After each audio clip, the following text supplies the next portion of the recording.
C'est le chiffre du jour, 12 milliards d'euros de bénéfices. Ce sont les bénéfices de l'année 2011 pour la compagnie pétrolière française Total.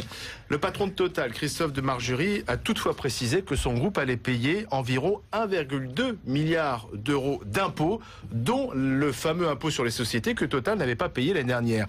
Thomas Porcher, bonsoir, vous êtes spécialiste des matières premières. Vous avez signé ce livre, L'indécence précède l'essence, enquête sur un Total scandale aux éditions Max Milo. C'est un scandale, 12 milliards d'euros de bénéfices, ou au contraire, il faut dire bravo Total? C'est pas le chiffre qui est indécent, c'est la façon dont il a été obtenu. Derrière ce chiffre, il y a la hausse du prix du pétrole, et ça tout le monde l'a compris, hein. Malgré une baisse de la production, les bénéfices ont augmenté, mais il y a aussi d'autres pratiques qui permettent de gagner peut-être un peu moins d'argent que la hausse des prix du pétrole, mais qui permettent quand même d'engranger quelques milliards sur le dos des consommateurs que nous sommes, mais aussi sur le dos des pays producteurs. Lesquels, par exemple? Alors, déjà, la non-répercussion symétrique de la hausse et de la baisse des prix de l'essence. Hein. Il faut savoir qu'il y a eu 3 études cette année que j'ai dénombrées dans mon livre qui ont accusé Total, hein, dont une que j'ai faite. Il y en a une de la DGCCRF qui a fixé des marges à 3 à 4 centimes supplémentaires dès qu'il y avait des mouvements sur les prix. Et il faut voir que 3 ou 4 centimes supplémentaires, ça fait 53 millions d'euros sur les 13 jours d'analyse pour les pétroliers. Quand les cours du pétrole baissent, Total tarde à répercuter à la pompe cette baisse. Oui, pour faire finalement une marge supplémentaire. Exactement, qui fait plusieurs centaines de milliers d'euros à la fin d'une journée. Mais c'est pas sanctionnable? Et le problème, c'est qu'il y a de plus en plus de rapports, mais le problème, c'est qu'il y a eu un rapport du ministre qui a été fait peu de temps après notre rapport, 3 semaines, qui disait que notre rapport n'avait pas été bon. Mais ça devrait être sanctionné normalement, puisque Total s'était engagé auprès du ministre, Madame Lagarde, de répercuter aussi bien les hausses que les baisses, mais ça n'a pas été fait. Quelles sont les autres explications? Il y a le sous-investissement dans le secteur du raffinage. Il y a la pression fiscale de Total qui est extrêmement faible. Total n'est imposé qu'à 8%. Sur ses bénéfices, alors que n'importe quelle PME est imposée à 22%. En même temps, les bénéfices de Total sont faits surtout à l'étranger. D'ailleurs, c'est pour ça que l'année dernière, Total n'avait pas payé d'impôt sur la société parce que n'avait pas fait de bénéfices directement en France. Oui, alors ça, qui peut le vérifier? Moi, dans mon livre, j'ai travaillé pour l'Union européenne au Congo, et je vous dis qu'au Congo, où Total est l'opérateur principal, il paye 0 d'IS. Il paye des impôts divers, des taxes, des redevances, mais 0 d'IS. Donc en fait, ils ont un bon fiscaliste? Probablement. Alors, vous dites que fait Total de son argent?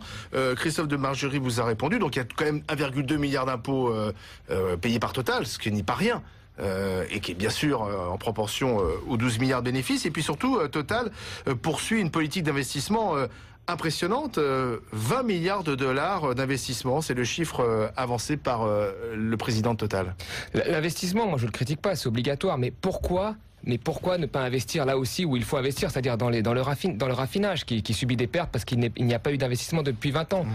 Pourquoi ne pas investir aussi dans les pays producteurs de pétrole qui subissent... Il y a des pays producteurs de pétrole qu'on a appelés des nouveaux Koweït, et après 40 ans de pétrole, ils ont toujours 70 à 80% de leur population qui vit avec $1 par jour. C'est-à-dire que Total est implanté dans des pays et ne verse pas suffisamment de dividendes aux pays accueil? Il y a des contrats de partage de production que j'ai détaillés dans mon livre qui sont extrêmement inéquitables pour les pays producteurs. Quels pays par exemple sont concernés? Le Congo, le Gabon, les pays qui ont des institutions fragiles, c'est toujours plus simple. Et il faut voir que par exemple au Congo, Total et Agip se partagent 90% de la production. Donc je pense qu'il faut être bien naïf pour penser que ces deux compagnies se mènent une concurrence très féroce. Ils s'arrangent en fait. Est-ce que le record sera battu en 2012 puisqu'on annonce peut-être un prix à la pompe à 2 € le litre?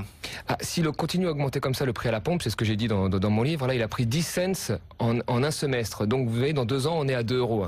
Dans 2 ans, on est à 2 €. D'ailleurs, Margerie l'avait dit qu'on serait à 2 € un jour. Oui, mais aussi rapidement, c'est quand même grave, je pense. Je pense que avec la nouvelle présidentielle, il faut mettre tout ça sur la table et il faut vraiment gérer les compagnies pétrolières d'une autre façon. Oui, mais si on taxe davantage Total, un jour Total dira moi je quitte la France. Ça n'a aucun intérêt pour moi de rester entreprise française.